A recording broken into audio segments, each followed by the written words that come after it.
इसी तरह के वीडियो पाने के लिए एंड जीके क्यूज के लिए सब्सक्राइब करें एंड सपोर्ट करें। धन्यवाद। हेलो गाइस, स्वागत है आपका हमारे इस यूट्यूब चैनल में और लेकर हाजिर हैं क्लास 7 का हिंदी पाठ 7 कलम या की तलवार, जिसके लेखक हैं रामधारी सिंह दिनकर जी। ये बहुत ही अच्छा कविता है, आप इसे ध्यान से पढ़िए और समझिए। आइए हम इसका क्वेश्चन का आंसर करते हैं।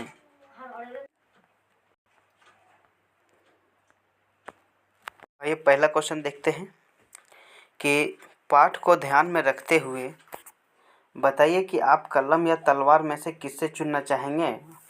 कलम चुनना चाहेंगे या तलवार, कारण सहित उत्तर बताइए। तो देखिए, पाठ के आधार पर हमें कलम ज़्यादा भरोसेमंद लगती है। ठीक है, कलम से निकले शब्द चिंगारी बदल देते हैं, विचारों को बदल देते हैं, बड़ी बड़ी हस्तियाँ धराशायी हो जाती है। कलम दिल और दिमाग दोनों में आग लगाती है, इसीलिए हम कलम चुनना चाहेंगे। ठीक है, आगे देखते हैं दूसरा नंबर।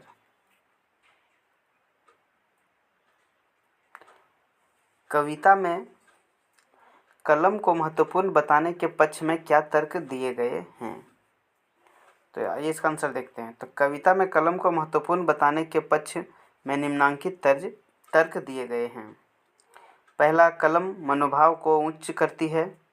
दूसरा, कलम को देशभक्ति का भाव जगाने वाली शक्ति है, यह दिल और दिमाग में आग लगा देती है। चौथा है, यह विचारों के अंगारे पैदा करती है। पांचवा है, कलम शोषण को पहचानती है, अतः इसके विरुद्ध में प्रतिवाद करने का भी दम रखती है। क्लियर है। तीसरा देख लेते हैं कि कविता में कलम और तलवार शब्द का क्या मतलब है, क्या आशय है।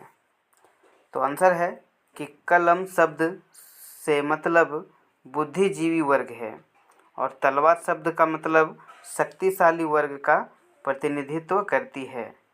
कलम विचार उत्पन्न करती है, वहीं तलवार साम्राज्य स्थापित करती है। क्लियर है। चौथा है कि विचारों के जलते अंगारे का क्या भाव है। तो देखते हैं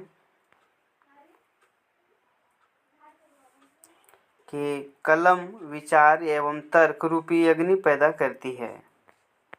कलम से लिखी रचना में विचारों को झकझोर देने की ताकत होती है। इसे पढ़कर दिमाग में कुव्यवस्था के प्रति असंतोष उत्पन्न होता है। क्लियर है।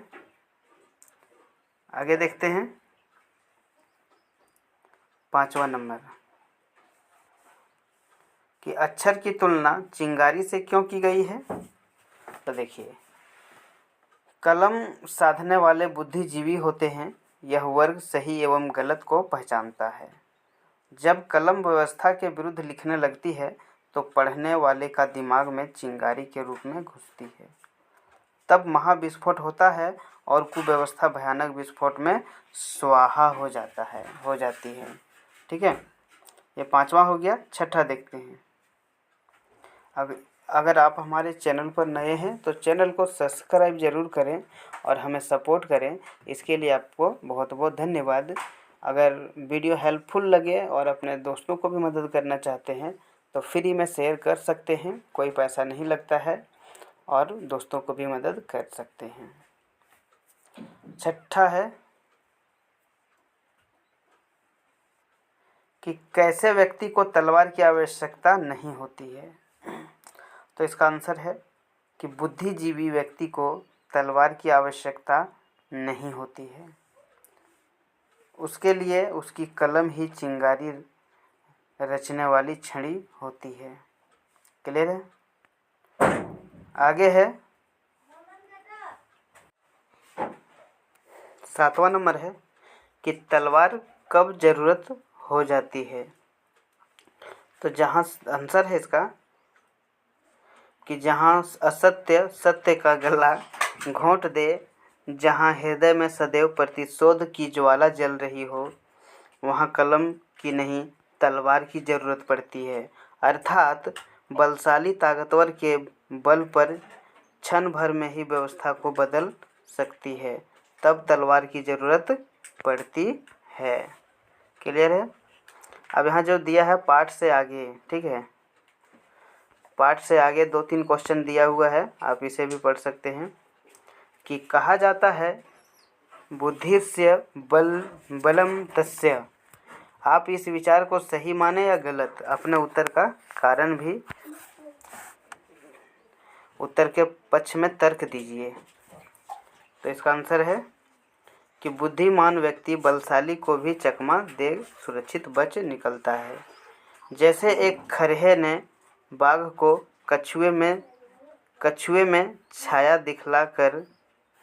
बाघ को कुएं में छाया दिखलाकर उसे कुएं में कूदने पर मजबूर कर दिया, स्वयं बचकर निकल गया। क्लियर है? दूसरा है कि क्या आपने कभी कमज़ोर प्राणी या व्यक्ति को अपने से मजबूत को पछाड़ते हुए देखा है? पाठ के संदर्भ में चर्चा करते हुए बताइए। तो आंसर क्या लिखा है? हाँ, बुद्धिमान व्यक्ति बलशाली को मात दे देता है। हाथी जैसे बलशाली को चींटी परेशान कर देती है ना। आगे है तीसरा नंबर कि कई बार आपने देखा होगा कि तन में शक्ति कम होने पर भी चींटियां खुद से कई गुना बड़ा वजन उठा लेता है, जीव जंतुओं को खींच कर ले जाती है। इससे आपको क्या शिक्षा मिलती है? तो इसका आंसर है कि चींटियां खुद से बड़े जीवों को इसलिए खींच कर ले जाती है क्योंकि वे समूह में काम करती है। संघे शक्ति कली युगे सत्य है। समूह संगठन में काम करने से ताकत मिलती है। ठीक है, ये हमारा क्वेश्चन का आंसर हुआ पूरा।